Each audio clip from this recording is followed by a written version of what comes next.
इस वीडियो में आपका हार्दिक स्वागत है। मैं हूं पत्रकार योगेंद्र योगी। दोस्तों, एक ट्रेन जा रही थी, मालगाड़ी, और वैगन उसमें खुले हुए थे। मतलब जो मालगाड़ी में जो भी कुछ रखा हुआ था उसके ऊपर कोई कवर नहीं था, उसमें भरे हुए थे केकड़े। तो किसी ने पूछा कि ये केकड़े इसमें खुले वैगन में जा रहे हैं तो ये क्या गिरेंगे नहीं? तो एक ने जो पूछा तो जवाब मिला कि ये इसलिए नहीं गिरेंगे कि कोई भी केकड़ा जब आगे निकलने की कोशिश करता है तो पीछे वाला केकड़ा उसको टांग से खींच लेता है। तो बिल्कुल ठीक दोस्तों, यही जो दृष्टांत है मैंने इसलिए दिया है कि कांग्रेस में भी यही हालत है, केकड़ों की राजनीति हो रही है।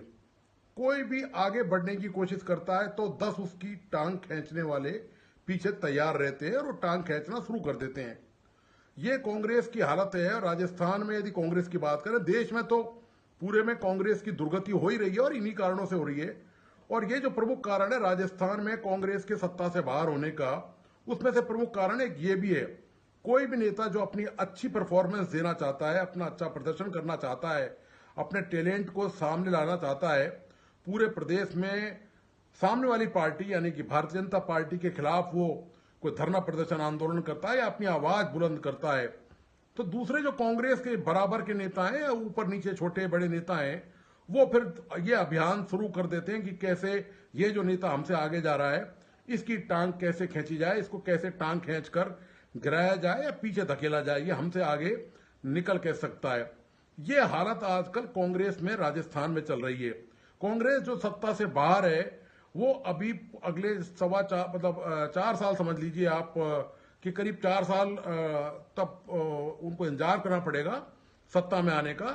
लेकिन उससे पहले ही उनके अंदर आपसी वो केकड़ा वाली खींचतान वो शुरू हो गई है। एक नेता दूसरे नेता को आगे बढ़ता हुआ नहीं देखना चाहता, उसका अलग ग्रुप है। और सबसे बड़ी बात है अहम जो है वो नेताओं का इसमें जबरदस्त तरीके से आड़े आ रहा है। मैं बात कर रहा हूं दोस्तों विधानसभा में कांग्रेस के प्रतिपक्ष के नेता यानी विपक्ष के नेता टीकाराम जूली का। टीकाराम जूली ने जबरदस्त प्रदर्शन किया है कांग्रेस की तरफ से सदन में, और भारतीय जनता पार्टी को घेरने का उन्होंने कोई मौका नहीं छोड़ा। और कांग्रेस के ये जो गतिरोध चल रहा था 7-8 दिन तक, आपको पता है कि विधानसभा नहीं चल पाई थी, वो इंदिरा गांधी को दादी कहने वाले मुद्दे पर, उसमें भी यदि कोई सूत्रधार बना जिसने जो सामंजस्य वापस हुआ, जो पटरी पर सदन वापस आया, जो विपक्ष ने जो बहिष्कार बंद किया, उसकी देन भी जो समझौता कराया गया, और वो भी प्रतिपक्ष के नेता टीकाराम जूली थे। तो टीकाराम जूली ने ये सारी कवायद की, और निश्चित तौर पर टीकाराम जूली की जो परफॉर्मेंस है वो गजब की देखने लायक थी। 3 दिन पहले मैंने एक वीडियो बनाया था, उसमें बताया था कि टीकाराम जूली कैसे अकेले जूझते रहे। मतलब सदन में कांग्रेस के जो विधायक थे, जो सदस्य थे, वो गायब थे। और दरअसल ये बात इसलिए भी नजर आई कि उस दौरान जो भारतीय जनता जो कांग्रेस के जो बड़े नेता हैं, चाहे वो सचिन पायलट हो, चाहे अशोक गहलोत हो, और कांग्रेस के प्रदेश अध्यक्ष और सदस्य एमएलए गोविंद सिंह डोटासरा, वो भी सदन में उस दिन नहीं थे।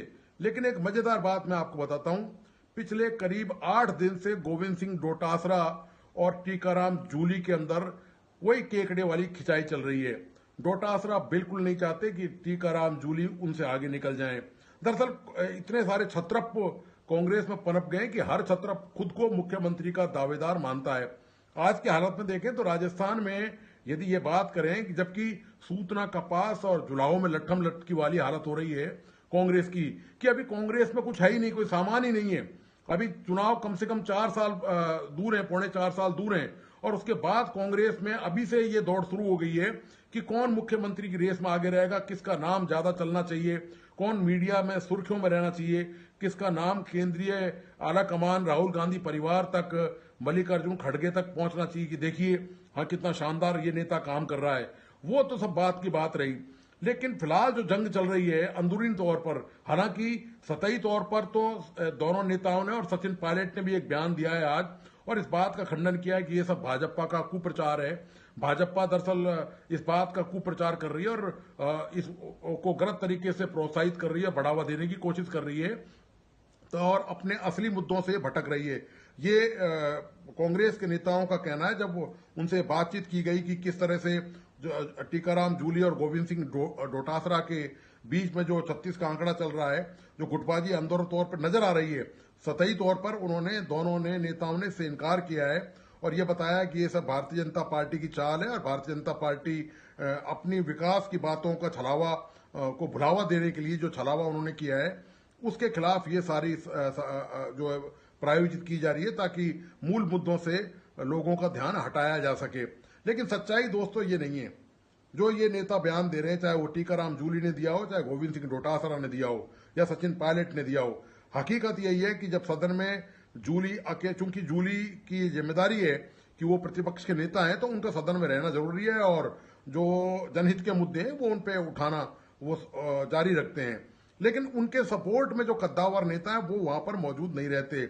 ना उनके सपोर्ट में एक दिन भी अशोक गहलोत बोले, ना उनके सपोर्ट में एक दिन भी सचिन पायलट बोले, और इनका पता भी नहीं है कि ये कब आ रहे हैं और कब जा रहे हैं। और इसी तरह गोविंद सिंह डोटासरा, जब से ये प्रकरण हुआ है समझौते वाला, बताया ही जाता है कि जो इंदिरा गांधी वाले दादी वाले मुद्दे को लेकर जो बहिष्कार हुआ था, उसमें जो समझौता हुआ सत्ता पक्ष से, उसके बाद से डोटासरा शायद नाराज बताए जाते हैं जूली से, जिस तरह की चर्चाएं मीडिया में यहाँ पर चल रही हैं।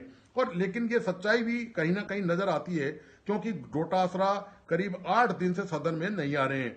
तो ऐसे में चूंकि टीकाराम जूली वहां पर सरकार के खिलाफ, सत्ता पक्ष के खिलाफ अकेले ही मोर्चा संभाले हुए हैं, तमाम मुद्दों को लेकर वो बहुत जोरदार तरीके से सरकार को घेरने की कोशिश कर रहे हैं। लेकिन दोस्तों बात यह है कि अकेला एक नेता कब तक सरकार को घेरेगा, और उसके साथ जो हैं दूसरे जो कद्दावर नेता हैं वो यदि उसके सपोर्ट में नहीं आएंगे तो निश्चित तौर पर ये लंबे समय तक घेराबंदी वो जारी रख नहीं सकते और उनके सपोर्ट में कोई है नहीं। और यही कारण है कि जो विधायक हैं कांग्रेस के वो भी भाप गए हैं कि डोटासरा जो है वो कहीं ना कहीं जूली से नाराज हैं और वो बिल्कुल उनसे अलग हैं और उनको कोई समर्थन या सपोर्ट उस तरह का सदन में आकर नहीं कर रहे हैं। बाहर से वो कितना भी दिखावा कर लें कि हम साथ हैं और ये भारतीय जनता पार्टी जो है ये कुप्रचार कर रही है, लेकिन हकीकत यही है दोस्तों कि जब सदन में ही आप सपोर्ट में नहीं हो, जनहित के जिन मुद्दों को उठाया जा रहा है, चाहे वो कांग्रेस की तरफ से उठाया जा रहा है, जो सरकार को जब घेरने की बारी आती है, भजनलाल सरकार को, सत्ता पक्ष को, तो वहां पर कोई भी कांग्रेस का वरिष्ठ नेता नजर नहीं आता। वहां केवल टीकाराम जूली हैं जो अकेला लोहा लेते नजर आते हैं। 3 दिन पहले भी टीकाराम जूली ने सरकार को पसीने ला दिए थे अकेले बलबूते पर। तो जुझारू किस्म के टीकाराम जूली हैं और वो सबसे बड़ी खास बात यह है कि वो लगातार सदन में आ रहे हैं, लेकिन बाकी नेता जो है वो लगभग अनुपस्थित हैं सदन से और उनका कुछ अता पता नहीं है। तो ऐसे में इस बात को हवा मिलना और बल मिलना तो जायज है कि कांग्रेस में, पार्टी में, अंदर खाने में जो गुटबाजी है वो बहुत तेजी से होती जा रही है। गुटबाजी से आपको बताया कि केंद्रीय आलाकमान, कांग्रेस आलाकमान, मल्लिकार्जुन खड़गे और सोनिया गांधी, राहुल गांधी सब परेशान रहे हैं। वो सचिन पायलट, आपको याद होगा उस समय भी कि सचिन पायलट अशोक गहलोत में किस कदर गुटबाजी हो गई थी और सचिन पायलट सड़कों पर आंदोलन करने तक उतर आए थे। बड़ी मुश्किल से वो समझौते हो पाए, लेकिन वो दिल की जो दूरियां हैं वो आज भी दोनों में बनी हुई हैं। पायलट और गहलोत जो हैं वो आपस में एक मंच पर कहीं नहीं दिखाई देते और ना ही कोई सार्वजनिक तौर पर बयान देते हैं और ना ही उन्होंने पार्टी को एकजुट रखने के लिए, ये दिखाने के लिए कि हम सब एक हैं, राजस्थान में कांग्रेस एक है, इसके लिए कोई उन्होंने ठोस प्रयास नहीं किया। ऐसा ही कोई ठोस प्रयास डोटासरा की तरफ से भी नहीं हुआ। डोटासरा दरअसल गहलोत के आदमी माने जाते हैं और वो उन्होंने भी, आपको याद होगा उस तरफ जब पायलट वाला मुद्दा चल रहा था राजस्थान में, तो डोटासरा ने पायलट के खिलाफ भी कई बयान दिए थे, आपको ये याद होगा। तो वो ये दरअसल इतना उलझा हुआ गणित और समीकरण है कि ये आसानी से हाईकमान भी इसको हल नहीं कर पा रहा है और यही वजह है कि कांग्रेस की नैया राजस्थान में नाव डूब गई और Bharatiya Janata party thumping majority से, बिल्कुल स्पष्ट बहुमत से राजस्थान में सत्ता में वापसी करने में कामयाब रही। ये हालत हो गई है दोस्तों कांग्रेस की कि अभी जब दूर दूर तक कोई, मतलब कांग्रेस की हालत ये है कि सत्ता के बिना शायद कांग्रेस रह नहीं सकती। सत्ता उनकी बहुत बड़ी कमजोरी है, उनकी लाचारी है, उनकी मजबूरी है। सत्ता के बगैर वो ऐसे फड़फड़ाते हैं जैसे पानी के बिना मछली फड़फड़ाती हो।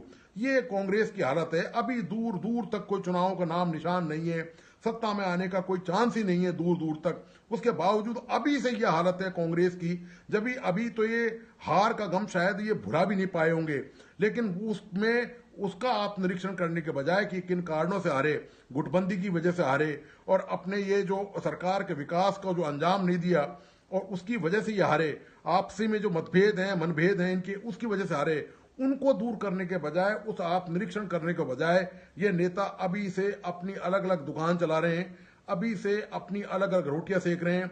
हर बड़ा नेता 4 राजस्थान में मुख्यमंत्री के दावेदार हैं। अशोक गहलोत तो 2 बार पहले ही मुख्यमंत्री रह चुके। नए मुख्यमंत्री के दावेदार सचिन पायलट हैं। गोविंद सिंह डोटासरा एक अलग लाइन खींच रहे हैं। टीकाराम जूली जो हैं वो अलग लोहा ले रहे, वो अकेले सरकार पर भारी तो पड़ रहे हैं, लेकिन सवाल ये है कि वो अपना वजन सरकार पर कब तक डाल पाएंगे। ये लंबे समय तक नहीं चल सकता। हालांकि सदन भी लंबे समय तक नहीं चलता है, वो सदन भी कुछ दिनों तक चलेगा, उसके बाद सदन स्थगित हो जाएगा। लेकिन सवाल इसी बात का है कि आखिर कांग्रेस को हो क्या गया है। कांग्रेस कभी अपनी गलतियों से दोस्तों कभी नहीं सीखने वाली एक ऐसी पार्टी बन गई है। यही वजह है कि कांग्रेस देश में जब पूरा शासन करती थी, वो अब आप नक्शे पे देखिए भारत के तो कुछ बिंदु नजर आएंगे 1 या 2 राज्यों के, वहां तक कांग्रेस सिमट कर रह गई है। यही कारण है कांग्रेस की कि ये जो केकड़े की राजनीति कांग्रेस में चलती है अंदरूनी तौर पर, उसका रोकथाम का कोई इलाज नहीं है। अनुशासनहीनता जो लोग फैलाते हैं उनके खिलाफ जब तक कांग्रेस कोई मजबूत कदम नहीं उठाएगी और इस तरह किसी के नेतृत्व को जो कांग्रेस हाईकमान ने जो तय कर दिया उसके नेतृत्व को यदि स्वीकार नहीं किया जाएगा, टीकाराम जूली को प्रतिपक्ष का नेता बनाया जाना शायद इनको पसंद नहीं आया हो डोटासरा को, और जिस तरह से जूली ने प्रदर्शन किया है और प्रदर्शन करके बाजी मार ले गए, आप इसको यूं कह सकते हैं कि उन्होंने पूरे कांग्रेस को एक तरह से हाईजैक कर लिया सदन के अंदर, तो ये शायद डोटासरा को पसंद नहीं आई होगी ये बात, और यही वजह है कि डोटासरा और दूसरे बड़े नेता सदन में मौजूद नहीं है। ये दोस्तों कांग्रेस की हालत है राजस्थान में कि जिस कांग्रेस को संगठन के तौर पर खड़ा होना है, जिस कांग्रेस को सत्तारूढ़ भारतीय जनता पार्टी के खिलाफ मोर्चा लेना है, उसकी नाकामियों को उजागर करके लोगों को जागरूक करना है, सचेत करना है और अपना वोट बैंक मजबूत करना है, वो कांग्रेस की हालत यह है कि उसके नेता सदन से लापता हैं, गायब हैं, उनका कोई अता पता नहीं है। जनहित के मुद्दों पर कोई ऐसा काम मजबूती के तौर पर हो नहीं पा रहा है जो होना चाहिए। जिस प्रदर्शन की विधानसभा में कांग्रेस से अपेक्षा थी, वो प्रदर्शन दोस्तों वहां पर देखने को नहीं मिल पा रहा है। ये अंदरूनी खाने, ये जो मामला चल रहा है, और ये कांग्रेस के लिए निश्चित तौर पे आत्मघाती कदम ही कहलाएगा कि कोई एक नेता जब आगे बढ़ रहा है टीकाराम जूली जैसा, तो उसको कैसे पीछे धकेला जाए। ये दोस्तों कांग्रेस का हाल है राजस्थान में। तो दोस्तों आपको आज का विश्लेषण कैसा लगा, प्लीज अपने लाइक एंड कमेंट के साथ मुझे बताइए। साथ में मेरा तमाम दोस्तों से अनुरोध है कि इस YouTube चैनल को प्लीज लाइक सब्सक्राइब करें और बेल आइकन का बटन जरूर दबाइए। धन्यवाद, नमस्कार।